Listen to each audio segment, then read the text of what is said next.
Oops, that's not what I want to hear. Okay.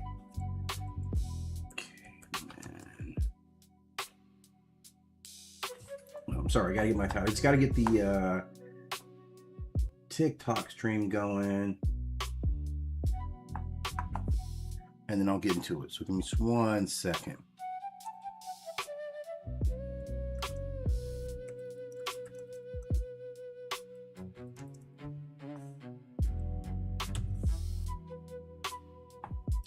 Okay, so obviously, you know, when talking about culture, talking about North America or any part of the world, we have to account for a lot of prehistory. So I'm letting a few people get in, but I think this is a good day to launch into some conversation about early cavemen, what we really hear, what we really see, what we really know. And it's always been a kind of contentious conversation, only because, I don't know, I guess the stigmas around cavemen.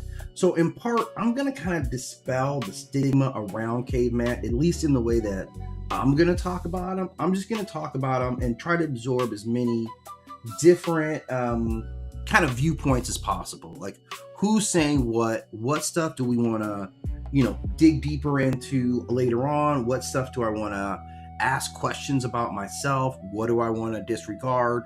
And who counters whom? Okay, so I'm gonna kick back. We're just gonna watch a few videos to get us started. Feel free to jump in, chime in, as you please, and you know, I look for a robust conversation. So let's start with this first video here.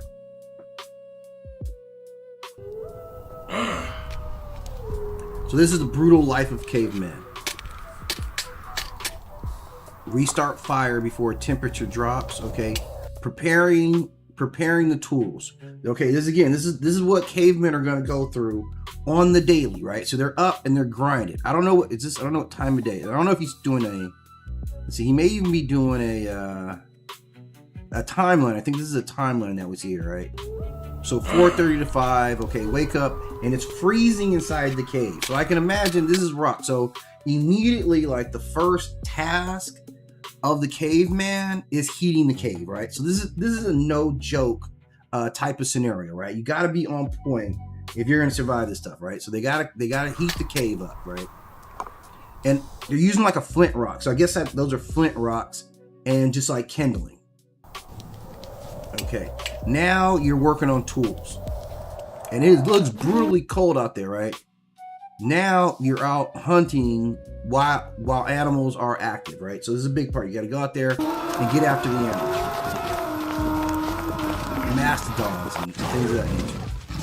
Wow, predator encounter during travel. Yeah, I mean, you're out in the wild. Like, I would, like, man, I live. I have a forest behind my house, or just kind of around the corner. Like, my daily walk takes me to the edge of a forest, and I'm telling you guys, I see all kinds of stuff over there. Well, my mind tells me it's all kinds of stuff. My eyes don't actually see it, but I know there's some stuff going on there. I did see an armadillo, and we do have some wild boars running through on the outskirts of the neighborhood. Yeah, Louisiana. We have some wild boars running around. So I can kind of imagine this when I'm out on my morning get out. Okay, gathering berries. So this is 10 a.m. This guy's done a lot already. At 10 a.m., he's gathering berries and plants near camp. Okay, so this is important. They live in a pretty lush area, and okay, so that's feeling pretty good.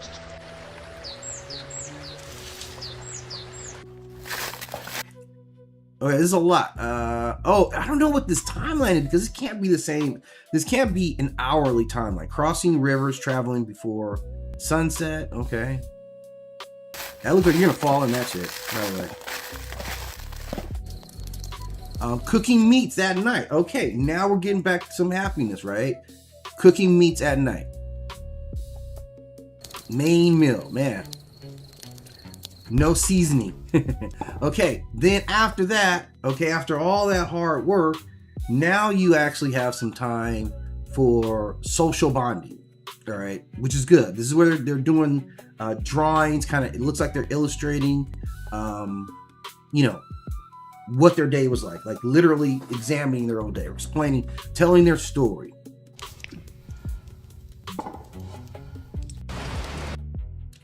And you go to sleep early to conserve heat and energy. Man, you know, This is brutally. I'm trying to see how much time. This is brutally boring. I will say that. This is a very difficult life, so I can imagine how much like fortitude you had to have, right, to survive this. This is how much you guys got to be sticking together, man. You got to be on that hustle every single day. And this is what, some early humans dealt with, right? And you can see the comments. This is pretty popular. Yeah, no bagel, no coffees, no pizza, no TV. Yeah, it's a lot, man. Must have sucked to live back then. I agree. Yeah, very much so, man. Very much. This is a very difficult life that the caveman had to endure. Going to bed early. I mean, it's savage, man. It's an excellently done video. You guys can check this out. This is on TikTok, right? This is a good video here. But let's check out some more. We're just kind of gonna chill. It's early Saturday morning while I'm trying to advance the weekend, and I'm just drinking water today. I'm cutting out my sweet coffee. Yo, Chef Cook. Thank you for stopping in. I'm just enjoying. I'm cutting down my calories, so I'm just doing water. I'm not doing my super sweet coffee anymore. Right? All right. So let's check out this next insightful video. 553 years ago, in the year of 1492, that year is when we first saw a caveman in our entire planet's existence. That's some pretty bold statements this young guy's making here, right? I don't know. Okay, let's listen to what he has to say. That's the first time we ever saw him. We said, what the fuck is that?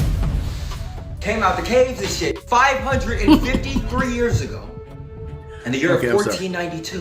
1492. That year is when we first saw a caveman about this date in our entire planet's existence. That's the first time we ever saw him. We said, what the fuck is that? Came out the caves and shit 500. I don't know. He's not offering any real information. Okay, yeah. Oh man, it gets hot in this comment sections. Wow. Man, I'm not even gonna read these comments out here. This is totally insane. I'm telling you guys, you go watch this video. Where's this guy's name at here? I'm sorry, it's on a playlist. I don't know this guy's name. I don't see it here. Oh, Tassim. Yeah, okay. Well, they lived in the ground, brother. You have me cracking up badly, and your people are around here either because you're fake Indians. Wow, that quickly became an Indian conversation, right? Let's see. That's when they came to Africa.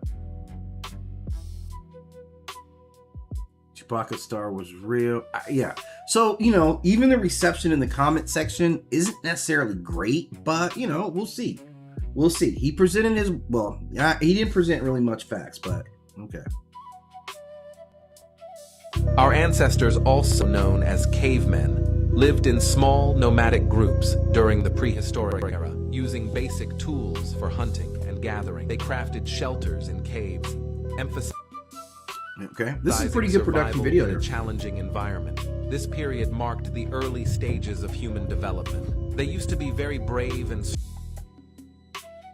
strong. Our ancestors, also known as cavemen, lived in small nomadic groups during the prehistoric era, using basic tools for hunting and gathering. They crafted shelters in caves, emphasizing survival in a challenging environment. That was a challenging environment. Most definitely that. Survival was dependent on their fortitude.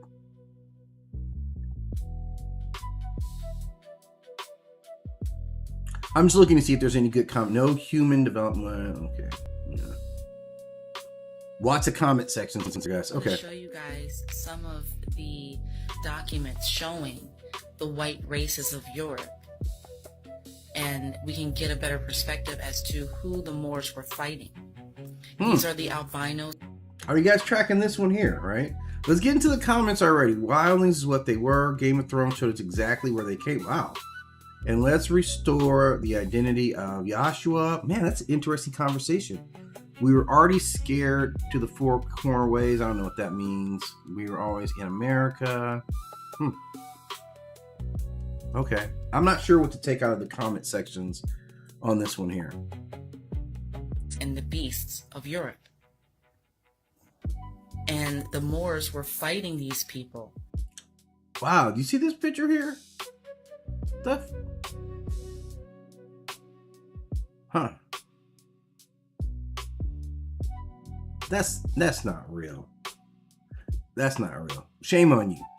Shame on you for putting that up there. Okay, so this explanation is that the Moors were fighting against. This is what the Moors were fighting against. I'm assuming this is in Europe, right? For hundreds of years prior to the so-called transatlantic slave trade. And one interesting thing I wanted to show you is that when you look at these beasts and albinos and how they have achieved what they've been able to achieve in just a few hundred years, keeping in mind that they were considered wild men just a few hundred years ago. I don't know about this video here, man. I'm a little concerned here. And they had no last names. Many of them didn't even have first names. And I wanted to show you this because I found this very interesting.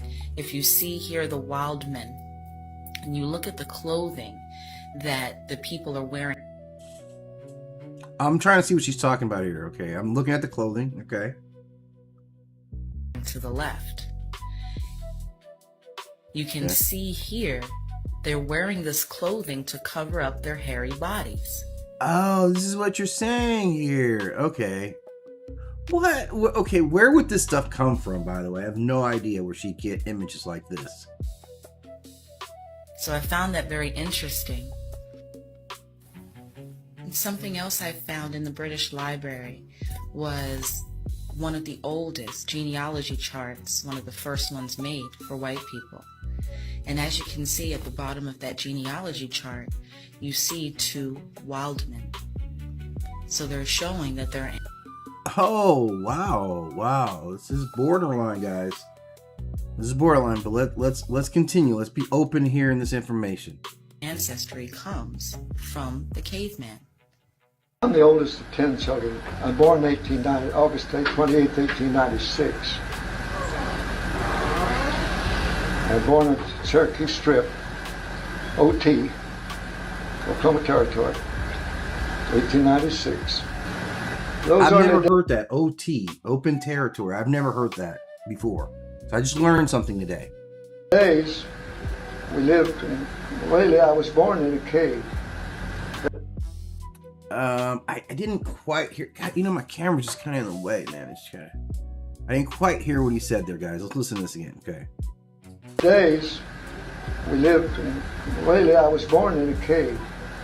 There wasn't nothing but a cave. In a cave? Right.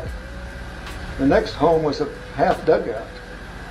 To start with. In a half dugout. I would like to just talk to you kind of a lot of things just that go you right put down ahead, so sir. we'll make it out. Could I ask you one question? All you want to. Was there, what was the closest settlement or town to where you were born?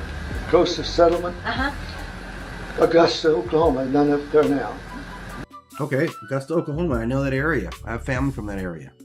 But I want to show you guys some... I didn't really get into it. I was kind of intrigued by what that gentleman had to say. Don't romanticize the ancient times. It wasn't some Netflix show about happy-go-lucky savages. Your career could be super short, like going out to... That is your career right there. Like getting it. Living every day is your career. He's got some good illustrations here. I like this. Pick berries, running into a bear, and that's it. Game over. Medicine back then was basically, let's try blowing on the wound. Infant mortality was huge. Infection. Oh man, you know, kids were just going out, man. We're like all those sea turtles. You know, all those sea turtles. You have just a bunch of sea turtles and hope some of them make it to the ocean. Most of them don't, right? And that's actually the equation. That's what it was with children back in the day. Were brutal, and any broken bone could be the end of the line. Yeah. So yeah, the modern world actually hooked us up with some pretty useful... Wow, he's got KFC and Netflix. That is living modern, man. That is modern living. You can get a whole bucket of chicken for like $12. Let's see, is that actually true? How much is a bucket of chicken at KFC? Let's see. This used to be the go-to thing, man. Let's check this out, okay? Let me see. How much is a bucket of chicken at KFC now?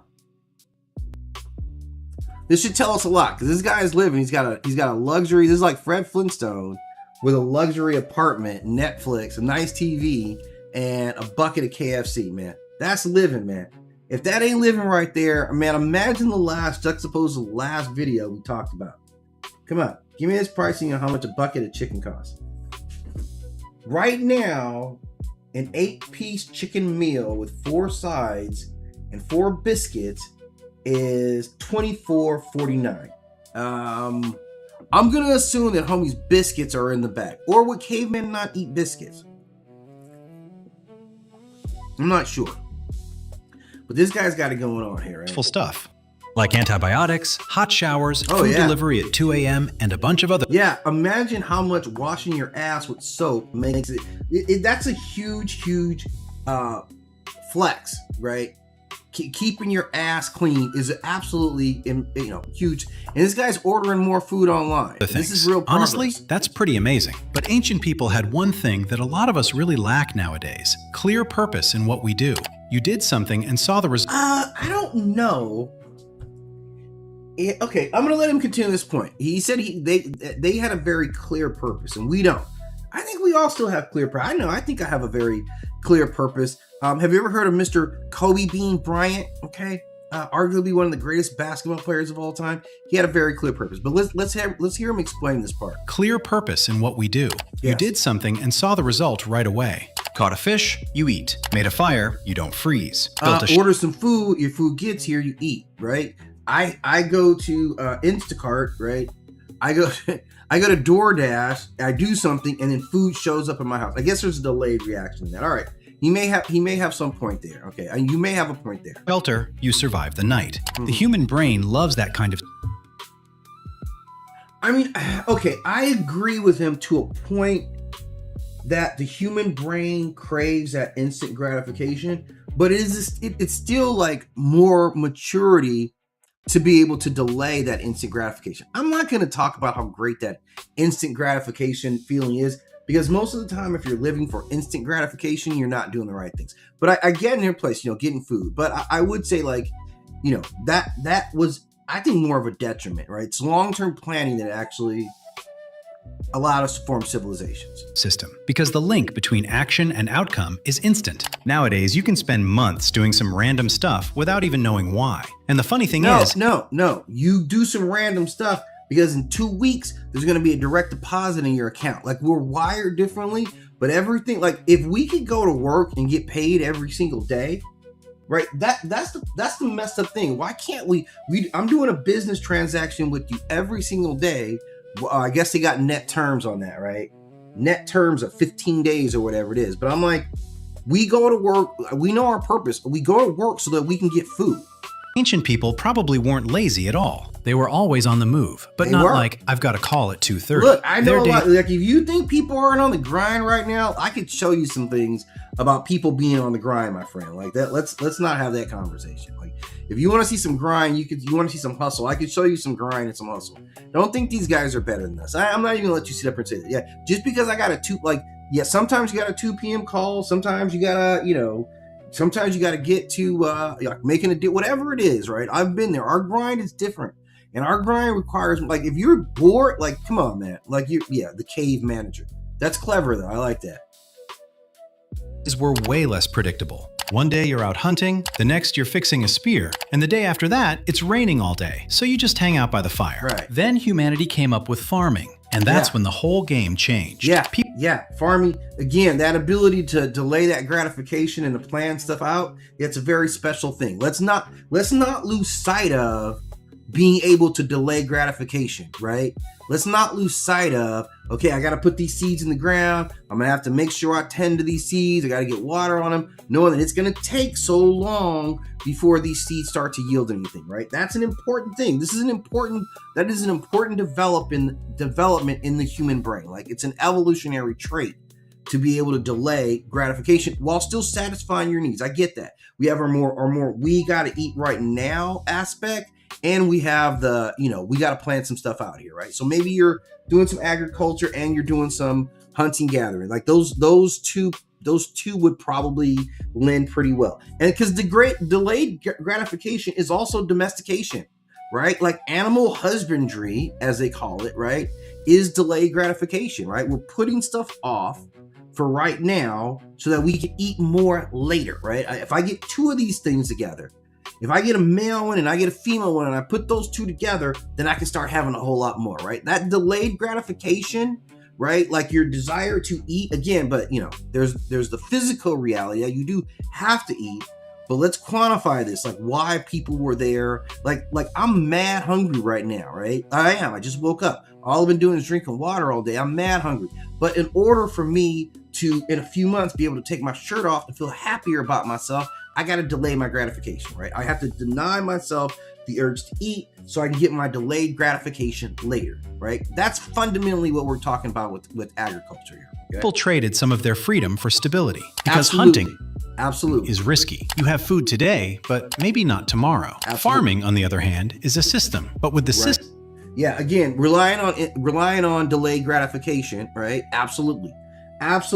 System came schedules, responsibilities, taxes. Congrats, you've evolved. The weirdest part is early farmers actually worked harder than hunters and gatherers. Oh yeah, absolutely. Like yeah. I mean, but it's not as intense a work, right? Like, look, I'm gonna tell you guys right now, man.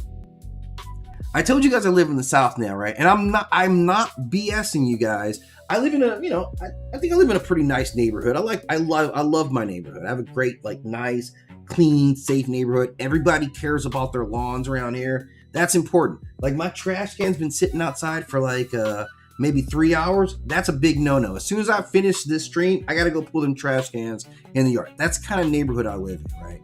So, but I also know there's a forest around us, relatively, or one side of us, there's a pretty big open forest. And there's literally some wild boars out in that forest right now. Like they've been spotted in the neighborhood as a warning, right? Like through next door or whatever. There's a warning, and I'm not joking. There's like at least some wild boars moving throughout, and that's not unusual. Okay, when I lived in Albuquerque, I got a warrant. We saw a pack of coyotes moving through the neighborhood. It was mad crazy, man. Like I'm telling you, living in New Mexico, I heard coyotes hunting in my neighborhood. And my wife loves small dogs, so I just got to keep track of this stuff, right? So I'm sitting in my house back in Albuquerque, right? And that was a 2-story, right? So my office was upstairs. Right now I'm on the ground, like I can look at street level right here in this house, right? So I'm sitting outside, and I think I have my window open, and I can hear the coyotes hunting. I can hear them calling each other, right? Like literally, I hear them like making their barking on both sides, and then I start to hear them getting closer and closer and triangulating on a source. And then I heard whatever they got, right? I heard the barking, it got louder. I heard like, man, I think I want to say it was a dog. It was probably a neighborhood dog, because I think a cat would sound differently. It was a neighborhood dog, but you could hear this, right? So there's wild animals all around us. Like I said, if I go outside right now, when I walk in the morning, again, delayed gratification, get my fat ass up in the morning and go walk, right? Because it's too hot. I can't do it in the daytime, right? But walking, I take on the threat. There's some wild boars. So my first thing was like, okay, there's wild boars running out in the neighborhood, and the police are like, yeah, we're not the police. The police are like, yeah, we're not wild boars. I checked my protect, serve, right? None of that shit says hunt wild boars. Although I could reasonably make an argument that, protecting is part of, getting rid of wild boars. Regardless, they're not doing anything about these wild boars, and apparently we don't have, there is no service for that. They're like, if this is your neighborhood, you guys need to hire somebody to come out here and take care of those boars for you. Okay, so we'll see. The point is, it's very dangerous. Even this is a huntsman. This is a hunter's paradise. I don't know if they call it a huntsman or what do they call it? Something like a sportsman paradise. Wherever I live at, there's tons of hunting around this area. Yet nobody has gone out and gotten goddamn boars. And I don't know why, because hunting boars is dangerous. It's mad dangerous. So we're not done with outdoor predators, or at least they're not done with us, right? Like we're still dealing with it and dealing with the other particulars of our type of existence, right? And but sometimes even ate worse. Their backs hurt more and their diets became less varied. Don't romanticize the... Yeah, that was a pretty insightful video. It was hard. Like I would have never romanticized caveman identity anyway, but I guess some people move that way. Okay, let's look at this one. This is the first time Neanderthal ate mushrooms. Oh, this has got to be good. Like, I remember the first time I ate mushrooms, and it was great. He relied on meat, tearing it apart to survive each day. Yeah, he's having at it, man. That meat looks uncooked to me. I don't know, guys. That meat looks very rare, right? Meat looks very pink on the inside, right? I would prefer my meat be, I don't want to just sear on the outside. I want that shit cooked, right? I know a lot of you guys are gonna fight back against that, but this is what I don't want. This guy's got some fucking tough ass. This is a tough looking dude here, man. There's no way I'm messing with this guy, right? There's absolutely no way I'm messing with this guy here. But this time, something felt wrong. His body reacted differently. Uh-oh, looks like he got the BGs, right? The hunt failed, and he returned with nothing to eat. Yeah. It's cold as hell out here, Hunger took over, leaving him weaker with every passing moment. Even standing became difficult. Oh, yeah. His strength slowly fading away. That's right. That night, he lay hungry, with nothing to feed his body. I mean, again, this is a very difficult existence. I cannot emphasize this enough, right? Like, now we eat so much that I'm like, yeah, I need to go to bed hungry a little bit, right? Like, you know what I'm saying? It's over time. Like, now this is where we are. He's like, I had to go to bed hungry and then wake up hungry. I'm doing the same thing now for the opposite kind of reasons. Like, he ain't doing this stuff so that he can fit in his clothes better. You dig what I'm saying? We got a whole different, like, that's how far the separation on food is, right? It's different when you can just go get some food. It's a lot easier to deny yourself food when you know you can go get some food, right? This guy ain't living like that. He's living on the edge here. That's all, I'm living on the edge. This guy's living on the edge right now, right? And here's the thing. I'm looking at his face. He's probably like 28. If that, this guy's probably like 28 years old. Morning came, but the hunger Let's only get to grew the stronger already. inside him. Waking up hungry, going to bed hungry, waking Then up hungry. he noticed something There we go. Small. Here we go. You should call your friends over. Never eat shrooms without a guide. Never eat any shrooms without having somebody to watch your back, right? And it's always, if it's your first time, watch some anime, right? Ninja Scrolls was great. No, Fist of the North Star, right? Probably the right one. Okay, let's see what happens when he eats these shrooms here. Okay, let's see. All right. Growing from the damp cave floor. Okay. Yeah, look at his eyes. He watched carefully, unsure if it was safe or dangerous. I know, because you never, even now, you never know with shrooms. You never know, right? I see them grow out. Some people say they can tell the differences, but if you're wrong, it can mean death. Sometimes it's a really good addition to your meal. Now I want like some pasta with some mushrooms and stuff like that. Man, now I'm getting hungry watching this, thinking about eating some mushrooms myself. Still, he took the risk and brought it closer to his mouth. Absolutely. You know how dry mushrooms are? You're just eating dry mushrooms right now, raw dogging them? Again, no seasoning. Okay.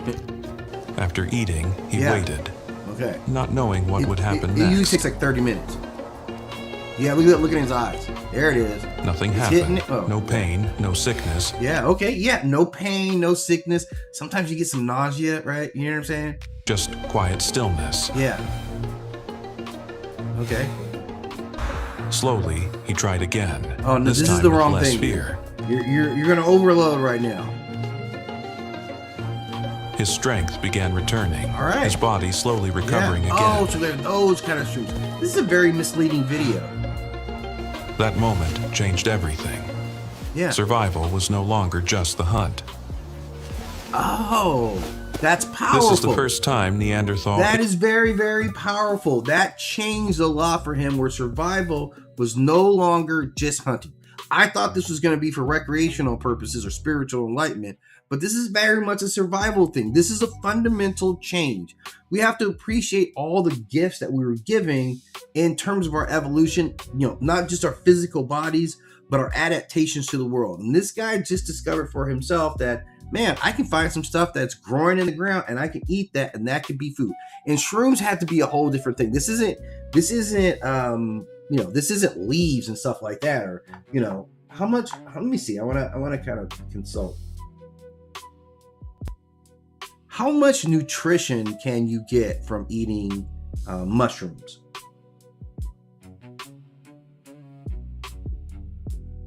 This has got to be a big day for homie. And I'm glad we're here to celebrate this day for you. This is a big thing where you don't have to worry about necessarily have to kill everything, okay?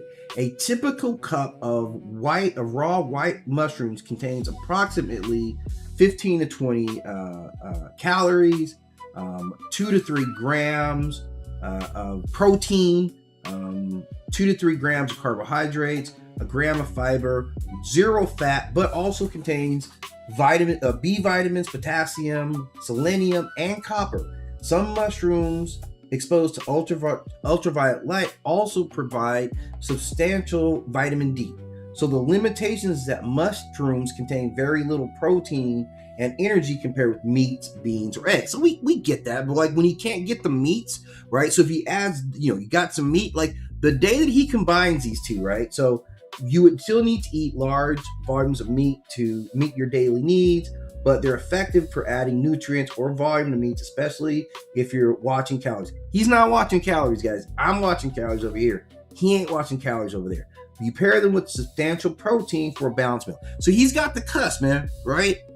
Right now, like he's at the point where he's already got the chocolate, and he just discovered the peanut butter, right? But the magical moment, and this is the magical moment when you had the chocolate, right? And you were living off the chocolate, and then you discover that, man, this peanut butter is also a source as well. So this is also a very, very big moment in the development of caveman, right? Like here, this is a long time before soap, but he's here. He's not washing this stuff off. You raw dogging it out of the ground, right? But he's got the peanut butter, and he's got the chocolate, and now he's got the peanut butter. And the magical day is going to be when he puts the chocolate and the peanut butter together, just like they do in a Reese's peanut butter cup, right? When he has that day of getting his main proteins along with his like supplemental proteins, this is going to be a big day. So this is a big day, and I'm glad we're here to celebrate this day with my man here, Cavey. Right, this is an excellent video, by the way, and this is archaeology and archaeology and civilization. So this is just off of TikTok. Again, I'm just going through some TikTok videos. Neanderthals discover mushrooms as part of their survival. This is an important, like we're witnessing an important thing. I don't know if he's feeling the joy of discovery here, but damn it, he should. And I'm proud of you, homie. I'm proud of you for going out there and not giving up and staying on that grind. More videos, okay.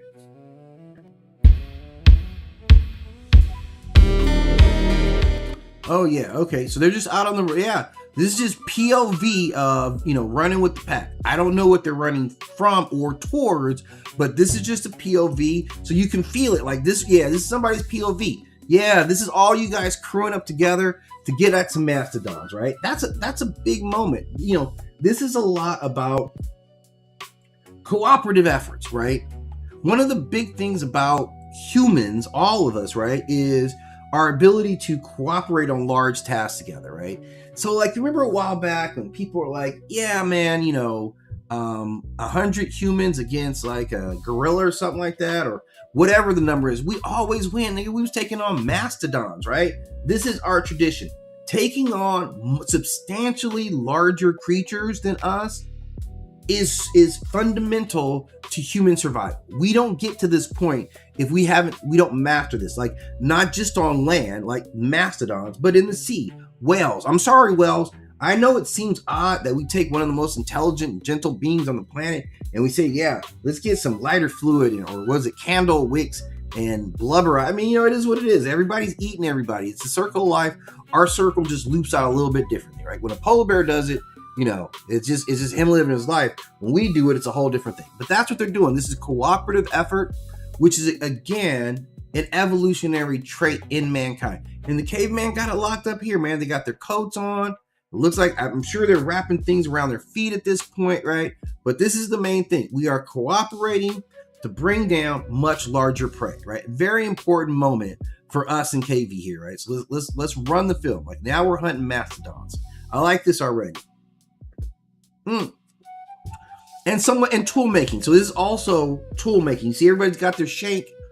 Everybody's got their shank ready. So they figured out already that we're going to shake the shit out of one of these big ass things here, and then we're all gonna grow up later, right? Even if I get one of the babies, like if they're smart, they're targeting either like, we'll see. I guess you don't want to target a baby. You want to target an older one single.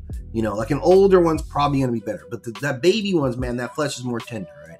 But these, man, if these mastodons are like anything like elephants, though, like they say elephants don't forget, right?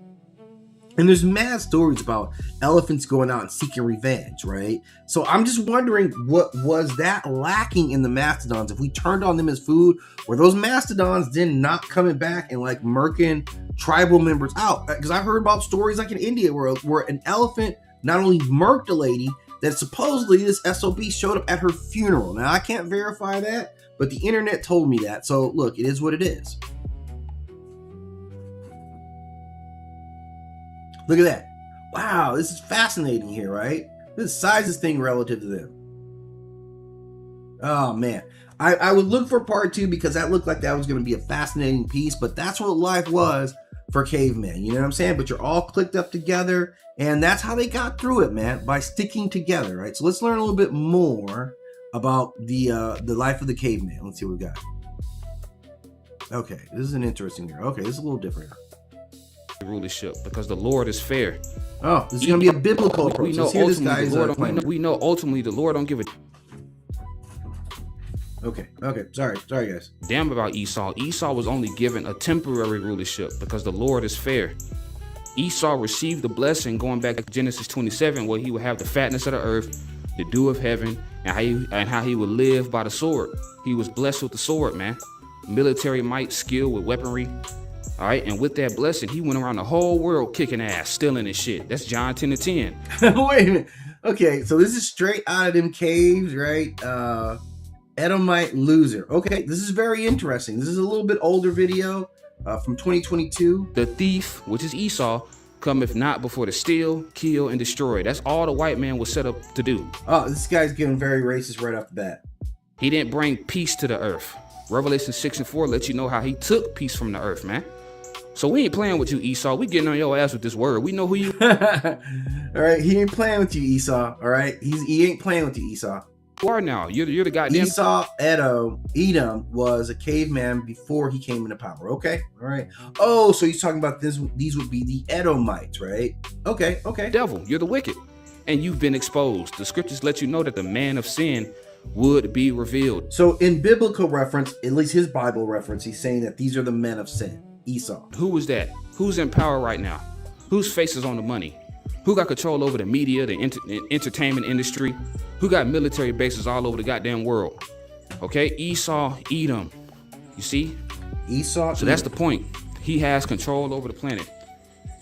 And let me go back to Daniel 4:17. That's one of my favorite scriptures because it hits it on the head, man. I mean, this guy's actually going into scripture. Let's see what he has. Okay, let's hear what you have to say.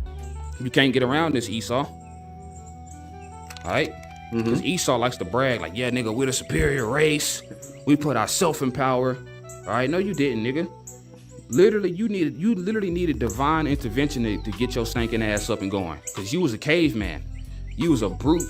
Okay, so he's using caveman in a very derogatory fashion. I don't necessarily believe that that's the right thing to do. And I'm just stating that we're just listening to understand what he's saying. And but I don't agree with that attitude about cavemen. I think our video has shown us something very different, right? A savage. So the Lord really had to intervene to get your ass in power. You know, the Black Death hit. So a lot of Jake started dying to that disease. You started intermingling with Jake, marrying into the family. Because you got to remember, the Lord put the spirit on certain Jakes to forget that this nigga right here that came out of the caves, this is Esau. Yeah, this nigga can't be trusted. So Jake started to trust Esau, teaching him how to wash his ass, teaching him how to eat. Okay, that's cultural exchange. Washing your ass can be cultural exchange. Like, it's hygienics, which, related to health. Okay. Eat with forks and spoons, teaching them how to dress, teaching them how to talk. Hey, stop grunting, nigga. Stop all that ooga. I'm sorry, guys. I'm sorry. I'm just gonna, But an interesting take. Like, let's see what here. Let's see. Okay. This is supposed to be a picture of the Edomites, 15th century tapestry of the Edomites attacking a Jake castle. This is some interesting imagery here, guys. I don't know, where this comes from. This could be. Sorry, I don't want to endorse this at all, but it's an interesting take that he's putting out there. Peace, Black family. So let's take a look at a comment that Busta Rhymes made in a recent interview. I like Busta to a degree, right? I kind of like Busta. Let's hear what Busta has to say about this. Is Busta Rhymes on Caveman. So I'm a little surprised that we have a Busta Rhymes sighting talking about Caveman. But let's hear what Busta Bus has to say about it, okay? You ain't never seen a black caveman. You know what? I watched the Flintstones like my entire life as a child, and they're right. You didn't get a black Flintstone character until like they redid it with kids. So there were no black cavemen, but I'd also, at least in the Flintstones world, but I'd also like to say that there are no black people in the Jetsons either. So, same company, by the way. Period. I don't give a what history book you want to look into. I don't give a what research you want to do. We come from civilization, right? Yeah. We are the makers, the owners, the kings of the planet, the father of civilization, and gods of the universe. And there ain't no argument about that. Now you're probably saying, why is that important? Why do we need to? That is yes, I am understanding why. Tell me why this is important. Speak on it. Know that Africans have never lived in caves and do not come from caves. Because as Michael Bradley says in his book, Michael Bradley, The Iceman Inheritance. Okay. Iceman Inheritance. Side note, this is Michael Bradley, by the way. I did not expect that to be Michael Bradley, by the way. I'm glad that he put that in there because I already had an idea of who Michael Bradley was, and that ain't it, right? So thank you. That was very insightful on your part, my friend. Very insightful on your part. Bradley says that since Europeans come from the cave, it created a culture of hostility and violence, one that Africans and indigenous people did not suffer from because they came from a culture of sharing and agriculture. Africans came from... That's interesting. I can understand how... look, we just went through how hard life was on Caveman, right? You had to get it, right? Like, not a non-successful hunt meant you were just hungry or cold. So, yeah, I mean, if you have to, being agriculturalist does allow you're nurturing life, right? So it is a different approach to it. I completely get that. A communal culture of sharing and loving and treating each other as equal, and Europeans came from a real aggressive environment, the caves, where they had to fight for their food and their survival. This made they were, I mean, this is a very, very difficult life, and they did have to they had to be very strong. Like I said, if you're looking at that life until they started to discover, hunting, gathering, it was you had to take down animals, you had to fend off predators. Very aggressive and competitive, not only with themselves but with other people. This cave culture of aggression and hostility towards other people have really worked in the favor of Europeans, because when a lot of indigenous populations ran into Europeans, we came with love and trust and honor. But you know what, we do love coming with love, trust, and honor. We do love meeting people with love. I will say culturally, inside of our own homes, at least inside our own homes, we talk about always being accepting and loving of people like that. It's a mandatory where I come from. Like we're, I know there'd be a lot of crazy stories out there, but we're a lot better than what some of these stories want to point out. Europeans came with a bayonet and a Bible. And this is how Europeans were able to colonize the entire world, through aggressions and trickery, things they... It's very interesting. Man, I don't know what I was watching. Anyway, my wife put on something last night, and it was an animated film, and it was kind of depicting, I believe it's the Aztec culture, what they call the Mexica culture. And it's showing the arrival of the conquistadors. So this is kind of a loosely historically based, animated, and they're showing their interactions. And one of the big things was they talked about this deception, right? And that's literally how the conquistadors showed up with arms, and they were really, really, aggressive, and they did lie to them. So a lot of that, also disease. So there's a little bit of disease going on there too, buddy. Learn in the caves. Now you're probably saying, why did I need that whole history lesson in cave culture and European history? As Marimba Ani says, your culture is your immune system. It keeps you... I've heard other people say that. Your culture is your immune system. 100%.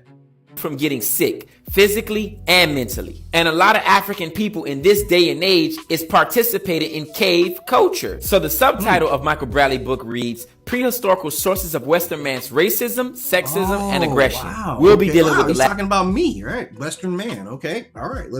Let's further it. Or maybe he's not talking about me, but okay. As to sexism and aggression. A lot of black men don't even realize that they're copying a European when they say they want to get a man cave. Because the reality is, a lot of us have been... Okay, I didn't get a man cave, by the way. I have an office, and I game here, but it's really just for me. I do not have a man cave. I specifically don't have a man cave. I have a space, right? And I have a shed, I have a work shed. Like, I can actually do carpentry in the shed.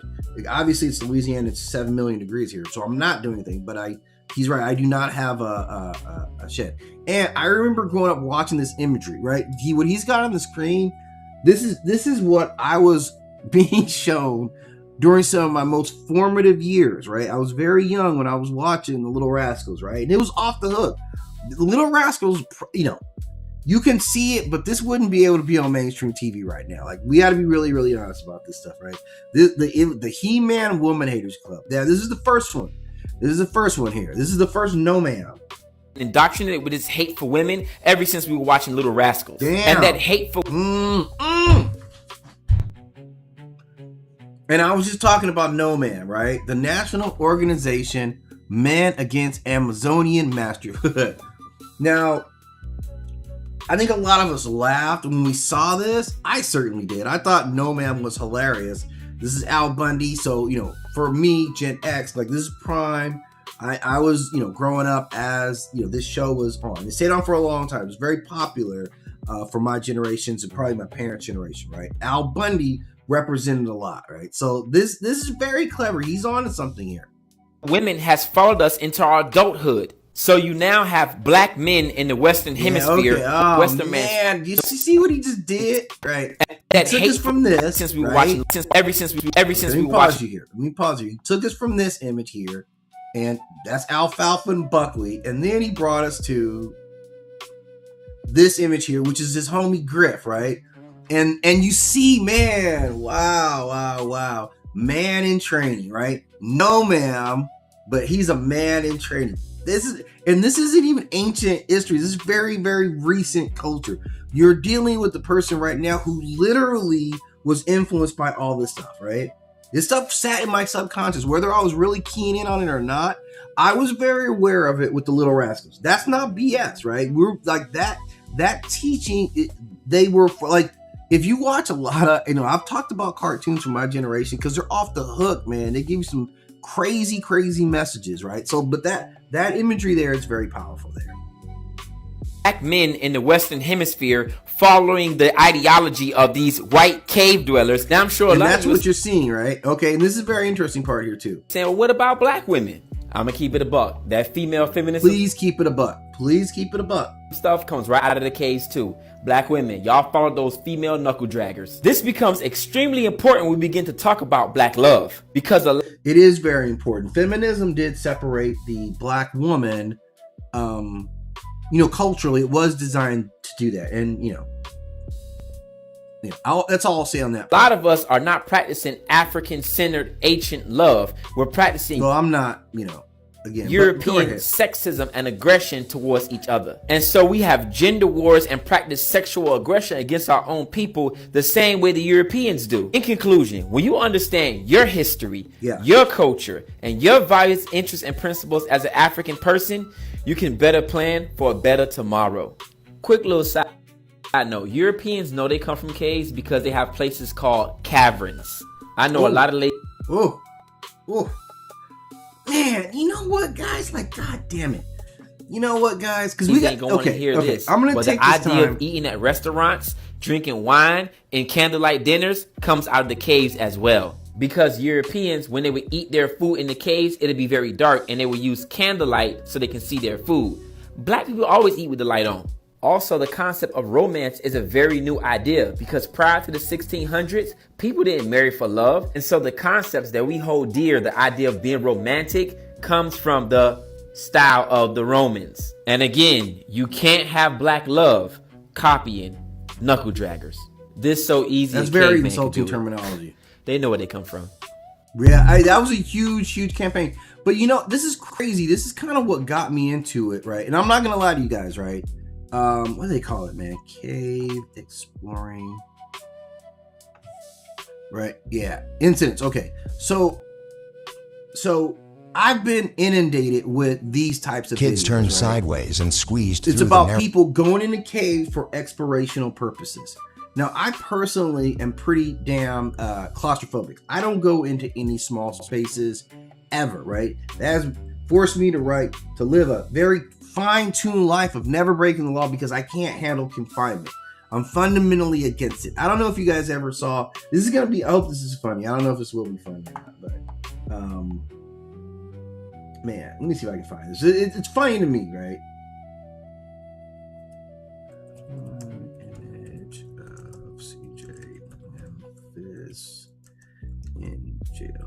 This is very funny. It's not funny. It was kind of tragic at the time. Just give me a second, guys. Forgive me on. But I want to pull this image up because this is going to tell you a lot. So these are two things that are going on inside of. It's not going to find it. Hang on.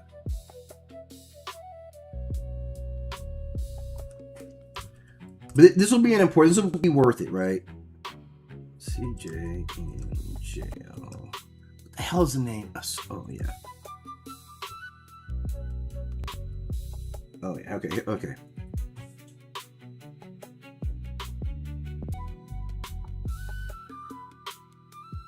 But this is something that's always been, God damn it.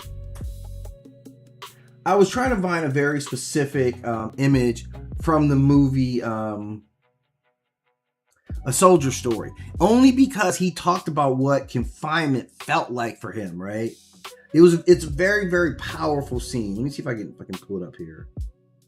Doesn't seem like it wants to play here. Let's try it. And I lost my dog. Wait. Oh yeah, okay. I mean, this is a weird scene but it's very, very powerful at the same time, right? Because he's like, this is him in jail. Got no protection, Carl. Nothing to keep the dogs from tearing at my bones. Well, CJ, stop talking crazy.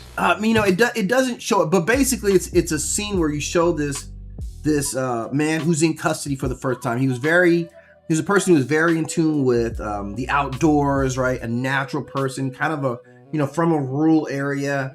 And for him to be in confinement was the ultimate, it was ultimately the worst thing. And I'm the same way. Like, I know it's a weird thing, but I never fooled around, man. Like, I never fooled around. I ended up in I was at a school and I remember them having like a scare trade. I don't know how I ended up in this thing. I literally have never committed a crime. Anyway, we ended up in this go scare trade kind of thing.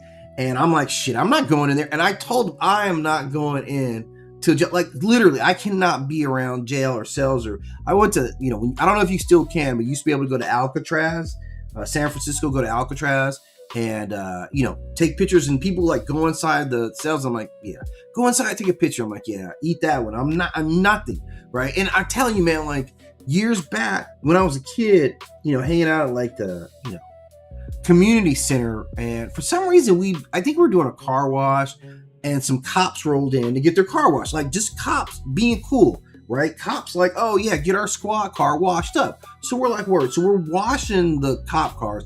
And a lot of these kids these kids needed the community center, right?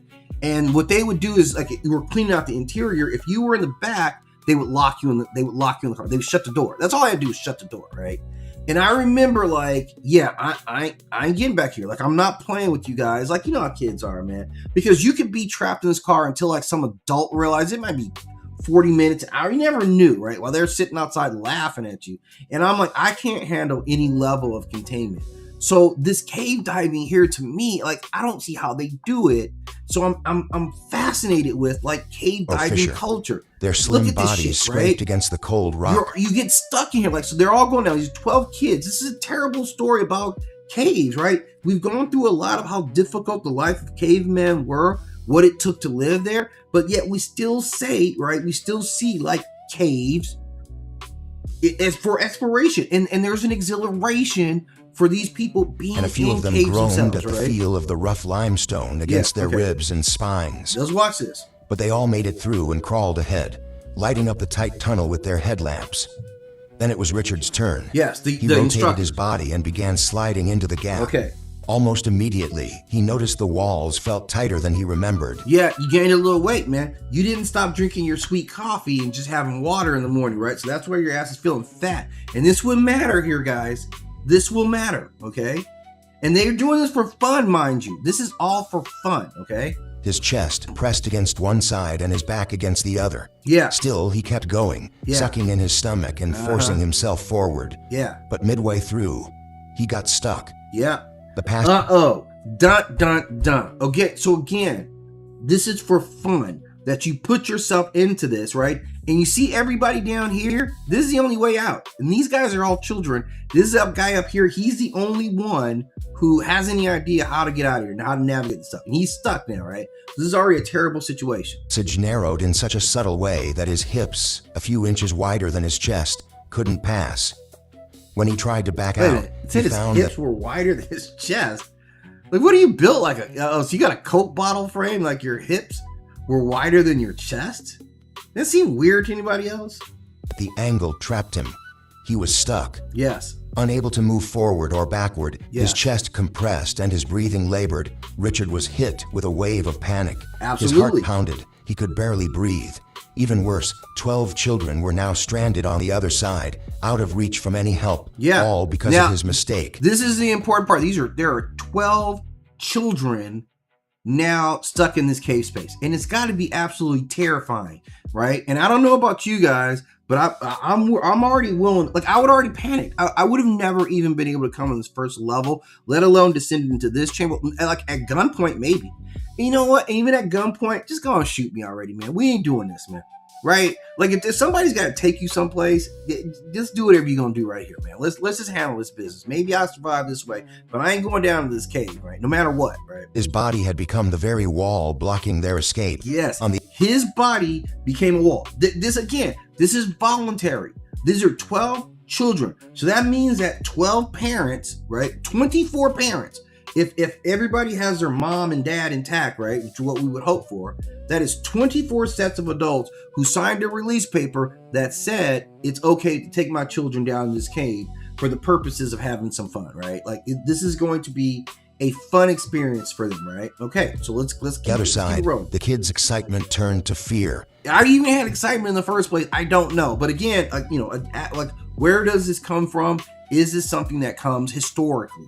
They watched in disbelief as their adult guide became wedged in the stone. Yeah. Some of them froze, unsure of what to do. Yeah. Others started to cry quietly. I started to cry the first time I was watching this right at this part. I started crying a little bit. Crawled back toward the crack, trying to see how Richard was doing. Yeah. What they saw was terrifying. Yeah, this is terrifying. Yes, it is. A full dose of terror. He was completely motionless, locked in the narrow vertical gap, unable to move an inch. Terrifying. The sense of safety they felt just from being with an adult vanished in an instant. Yeah. If he couldn't save himself, who would save them? Yeah. Now, immediately, I don't know who's thinking about, we're going to have to cut this guy's body open. I don't know if everybody's thinking that, but I am. Meanwhile, outside the cave, Melissa Jones checked her watch. Okay, this is good. There were still over 3 hours to go before the group was expected back at 3 p.m. Oblivious to the crisis unfolding underground, she enjoyed the spring sun, occasionally glancing toward the cave entrance, waiting for the kids to return on time. Inside, the first 30 minutes were filled with frantic attempts by Richard to free himself, but every push only seemed to wedge 35 minutes of him trying to wiggle his tight fat ass out of this crevice. Him deeper. His hips had become an anchor. The children, growing more distressed, watched helplessly. Richard's movements slowed. Yeah. His breathing became shallower. Yeah. And as the minutes passed, the cold air began to take its toll. This is no very room to move, serious activity that people engage in, right? Just willy-nilly. Right? Bodies began losing heat. Despite his own worsening condition, Richard still gave instructions. He told the kids to huddle together to try to preserve body warmth. This is terrible, by the way. This is the worst experience any of these kids have ever had. But Richard's physical state was declining fast, his legs hanging freely below the point of entrapment. Hey, this guy said, you know where I never get stuck? In the line at McDonald's. The line at McDonald's is why this dude got stuck. He didn't get stuck in the line at McDonald's either. Began to go numb. Circulation was failing. Yes. It was the beginning of a dangerous condition known as crush syndrome, which can be fatal when blood flow is cut off for extended periods. Yeah, he's gonna have After some 2 damage. hours, the air inside the cave was 2 changing. hours already. Like, dude, I mean, like, mentally, I'm already broken at this point, right? Mentally, I'm already broken. The first symptoms began to appear: headaches, dizziness, nausea. From not having adequate air inside the caves, right? Okay. Bodies were warning them that the air was growing stale. Outside, Melissa still had no idea what was happening. Melissa, the group wouldn't be we're considered relying on missing until after their scheduled return time. Yeah. And that time was fast approaching. By hour 3, some of the children stopped 3 moving. hours. Their water supply... 3 hours, they're already out of water. 3 hours, and man, that's making me thirsty right now, right? was nearly gone, and dehydration was speeding up the effects of hypothermia. 2 of the youngest kids even drifted off to sleep, despite efforts from the others to keep them awake. Wow. See how quickly their lives are already at risk? Deeply worrying sign that their body temperatures were falling dangerously low. At exactly 3:00 p.m., Melissa realized something was wrong. Yes. She immediately alerted park rangers, who began organizing a search, but precious hours had already been lost. Time during which the situation underground had become much more severe. Yeah. When rescuers finally located... Thank you that there are some rescuers. I'm very appreciative. That just released a lot of tension off of me. The group, they were horrified. Richard was jammed tight in the vertical fissure, completely drained. The kids were all stuck behind him, unable to you gotta exit kill him or and cut even him out be of here. reached. Whatever. The first attempts to free him were disastrous. Park rangers and local firefighters untrained in cave rescue used sledgehammers and chisels to try... Can you see how much effort goes in? Like, do they charge Richard? I'm sure Richard was charging these kids and all their parents. Are you guys paying for this rescue? Because this ain't cheap, man. Because now all these guys, because if I work for the ranger service, I'm not going in this cave to rescue you. Like, yeah, hey, we got to call some people stuck in a cave. I'm like, yeah. No, we need you to do something about it. Like, yeah, no, I ain't, no. To break the rock. Every blow echoed violently through the cave, threatening to destabilize the structure. One rescuer even broke his hand with a poorly aimed strike. Yeah. It was clear this job needed more than brute force. 2 hours later, a specialized rescue 2 hours later, so we're already like 5 hours of being trapped inside of a cave. You'd be a different, I would be different after this. I don't know, the fact that you wanted to go in here, maybe that means something different for you. I don't know. From Washington County arrived. They quickly recognized that breaking the rock was too risky. Instead, they focused on Richard himself. Yeah. Using nylon rescue webbing, common in climbing and emergency operations, they created harness loops under his arms. In a coordinated effort, they managed to lift Richard just a few inches, enough to reach a slightly wider part of the fissure. Okay. After 5 hours stuck between solid stone... 5 hours of being stuck into the stone. You had to have lost your mind at that point. Richard was finally freed. 5 As circulation returned to his legs and lower body, he was hit with waves of searing pain, thousands of needles piercing him all at once. As he was carried out of the cave, rescuers moved quickly to reach the children. They prioritized the weakest, guiding each one back through the same... And again, man, I would have been like, I don't give a damn who's the weakest. I gotta go right now. Like, the panic part of me, right? I would like to hope that I would be able to master that, but nothing in my history says that that's true. Same narrow tunnel with extreme care. The rescue team worked slowly and methodically until all 12 children were finally brought to safety. Outside... That makes me very happy to know that all the children made it out, and I just only hope that they aren't scarred by what they experience here, but learn a little bit about the risk management situation. You guys have terrible parents, by the way.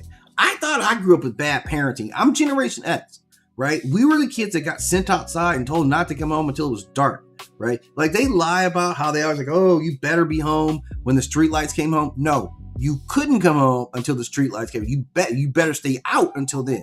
Like, why do you think we'd be drinking out of a water hose, right? You think we were drinking out of a water hose for fun? It was the only source of water that was available to us was outdoor water. It tasted like rubber. Who knows what was in that water hose? I mean, like the water, like somebody should do a study on like water hoses and like what cancer would you get from drinking out of water hose. I remember once my friends went into this construction site, and I don't know what they were playing with, these like disc-like things. I think they must have been some kind of like fiber. I don't know what the hell they were. I happened to not be with them on this particular day, and they went out playing with the stuff, and every single one of them came with this rash, like all like, and I mean like your whole arm. Like there were these kind of half-shell discs, and they figured out they could throw them, and they could fly. So naturally, we figured out like how can we throw these at each other, or they did. I wasn't there, but that was what they spent a whole day playing with these things. The very next day, I mean like red bumped, raised bump rashes all over the like fevers. I don't know how many of them went to the doctor about it. You know, probably wasn't that many, but again, so me being a feral kid watching this kind of decision making from parents is shocking to me. Medical teams were standing by. 2 of the youngest kids were taken immediately to the hospital. Yeah, hospitalization. While most of the children were visibly shaken, they were...